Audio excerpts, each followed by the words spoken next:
Helmet ছাড়া bike চালালেই গুনতে হয় মোটা টাকা ফাইন।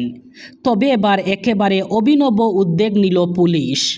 হেলমেট পরে বাইক অথবা সিট বেল্ট লাগিয়ে গাড়ি চালালে উল্টো চালকদের 500 টাকা করে দেবে প্রশাসন।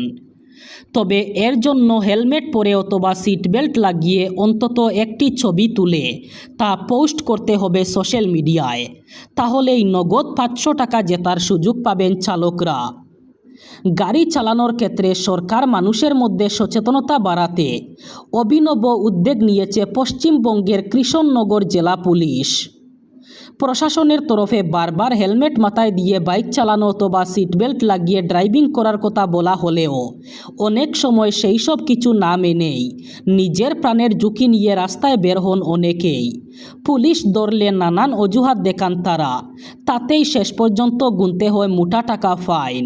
তবে এবার সেই কারণেই চালকদের মধ্যে সচেতনতা জাগাতে অভিনব উদ্যোগ নিল কৃষ্ণনগর জেলা পুলিশ। মোদি সরকারের সম্প্রতি পিএম কিষাণ সম্মান নিধি যোজনা আরও 5 বছরের জন্য বাড়িয়েছে। প্রতি বছর 6,000 টাকা করে সরাসরি কৃষকদের অ্যাকাউন্টে দেওয়া হবে। আগামী 5 বছরের জন্য এর জন্য বরাদ্দ হয়েছে প্রায় 3.5 লক্ষ কোটি টাকা। 2019 সাল থেকে এখনও পর্যন্ত মোট 23টি কিস্তিতে 4.5 লক্ষ কোটি টাকা সরাসরি কৃষকদের ব্যাংক অ্যাকাউন্টে পাঠানো হয়েছে। এই টাকা কোনো মধ্যস্থতাকারী ছাড়াই সরাসরি চলে যায় যাতে লিকেজ কম হয়। কৃষক নেতারা অবশ্যই বলছেন এই সাহায্য যথেষ্ট নয়, উৎপাদন খরচ বেড়েছে, ফসলের ন্যায্য দাম পাওয়া যায় না, ঋণের বোঝা বাড়ছে। ছোট এবং প্রান্তিক চাষিরা এখন সবচেয়ে বেশি ঝুঁকিতে। আবহাওয়ার পরিবর্তন, অনিয়মিত বৃষ্টি এবং বাজারের অস্থিরতা এবং মধ্যস্থতাকারীদের শোষণে তাদের জীবন কঠিন করে তুলেছে। উজান অসমে আবারও ভয়ঙ্কর বন্যার আশঙ্কা। অসমের সাথে সাথে এবার নাগাল্যান্ড, অরুণাচল প্রদেশ, মণিপুর এবং মেঘালয়ে প্রবল বৃষ্টিপাতের সতর্কবার্তা জারি করল আবহাওয়া দপ্তর। আগামী 2-3 দিন উত্তর পূর্বাঞ্চলে হতে পারে অতি ভয়ঙ্কর বৃষ্টিপাত। প্রবল বৃষ্টিপাতের জন্য আবার ভয়ঙ্কর বন্যা এবং ভূমিস্খলনের আশঙ্কা করা হয়েছে। উল্লেখ্য, নাগাল্যান্ড এবং অরুণাচল প্রদেশে ভারী বৃষ্টি হলে আবারও বন্যায় ভাসতে পারে উজান অসম। সেই সাথে মণিপুর এবং মেঘালয়েও ভারী বৃষ্টিপাতের সতর্কতা জারি করা হয়েছে। অসমের পর এবার দক্ষিণী রাজ্যে বন্যা। ভারী বৃষ্টিতে ভাসছে কেরল। অতিরিক্ত বৃষ্টির জেরে বন্যা ও ভূমিধস পরিস্থিতিতে ওই রাজ্যে মৃতের সংখ্যা প্রায় 15তে পৌঁছেছে। এখনও পর্যন্ত নিখোঁজ রয়েছেন অন্তত 7 জন। রাজ্যের বন্যা পরিস্থিতি পর্যালোচনা করে সাংবাদিক বৈঠকে এই তথ্য জানান সে রাজ্যের মুখ্যমন্ত্রী বিডি সতীশন।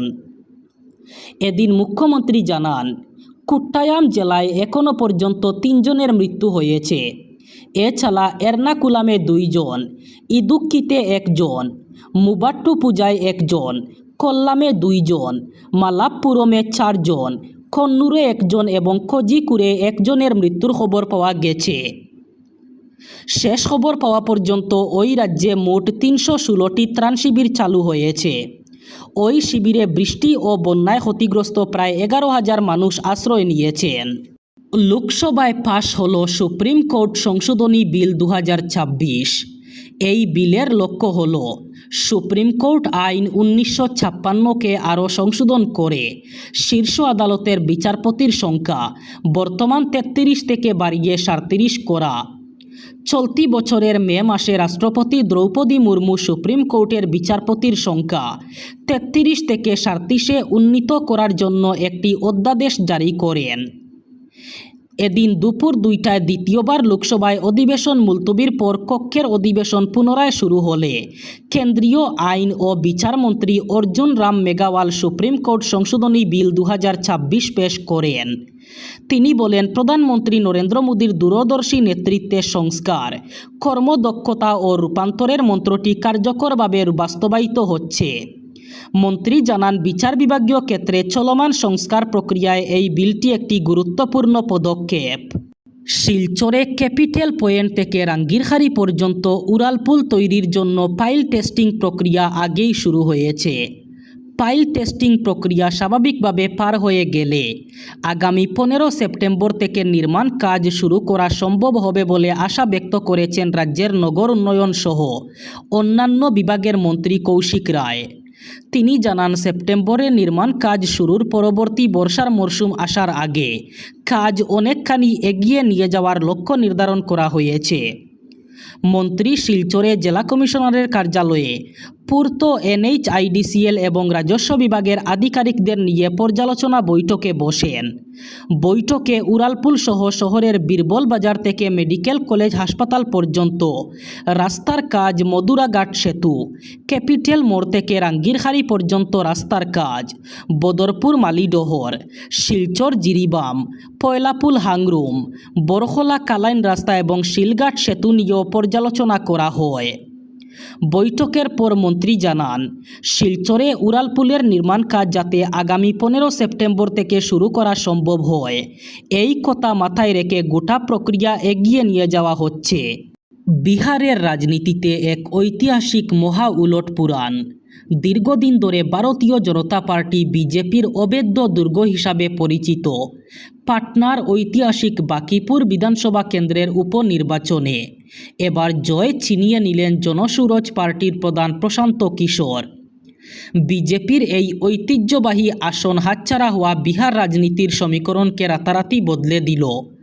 বিজেপি প্রার্থী নীরজ কুমারকে প্রায় 19,000 ভোটে হারিয়ে এই জয় ছিনিয়ে নেন প্রশান্ত কিশোর।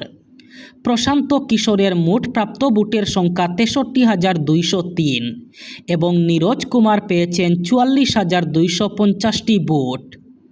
14,085টি ভোট পেয়ে তৃতীয় স্থানে রয়েছেন আরজেডির রেখা কুমারী। ভোট গণনা শুরুর পর থেকেই বিজেপির প্রার্থীর উপর চাপ বজায় রাখেন প্রশান্ত কিশোর।